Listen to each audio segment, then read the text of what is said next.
آپ ہمارے بسم اللہ الرحمن الرحیم ایک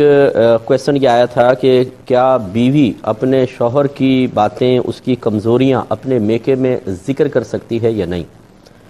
دیکھیے قرآن عظیم میں اللہ تعالیٰ نے میاں بیوی کو ایک دوسرے کا لباس قرار دیا ہے۔ اس کی مختلف تفاسیر کی گئی ہیں، جس میں ایک یہ بھی ہے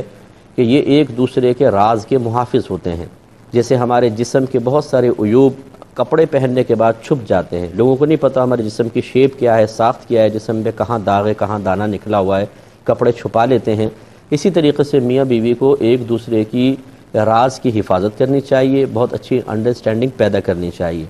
جو بچیاں ہر چیز جا کے سسرال کی میکے بتا دیتی ہیں، پھر ان کے راز کسی بھی طریقے سے سسرال تک پہنچ جاتے ہیں، کیونکہ کوئی بات چلتی ہے میکے میں سے کوئی بھی شخص کوئی بات ایسی کہہ دیتا ہے جو ان کے گھر میں ہوئی ہے اور لڑکی کے بتائے بغیر وہاں تک اطلاع پہنچنا ممکن ہی نہیں تھا، تو سسرال والوں کا اعتماد متزلزل ہوتا ہے، خصوصاً شوہر کا، کہ میں نے تو ایک بات ویسے ہی کہی تھی اور یہ چھپانے والی بات تھی، اس نے وہ بھی جا کر بتا دی، تو پھر آپس میں اعتماد کی فضا ختم ہو جاتی ہے۔ ایسے ہی لڑکا بھی یہ نہیں کر سکتا کہ بیوی سے جو کی گئی باتیں ہیں وہ اپنی ماں کو اور بہنوں کو جا کر بتا دیں، یہ بھی ایک میجر مسٹیک ہوتی ہے۔ اس میں لڑکا اور ماں بہنیں یہ ایک فریق بن جاتی ہیں اور پھر لڑکی بالکل ایک علیحدہ ایک فریق بن جاتی ہے، گروپنگ شروع ہو جاتی ہے اور مسائل پیدا ہوتے ہیں۔ اس لیے حتی الامکان ایک دوسرے کے راز کی حفاظت کرنا یہ واجب ہے، یاد رکھیں۔ ایسی کمزوریاں ظاہر کرنا جو شوہر کی دل آزاری کا سبب بنے، تکلیف کا، ذہنی اذیت کا سبب بنے، اس میں گناہ کے پہلو ہیں، ایسا ہرگز نہ کیا جائے۔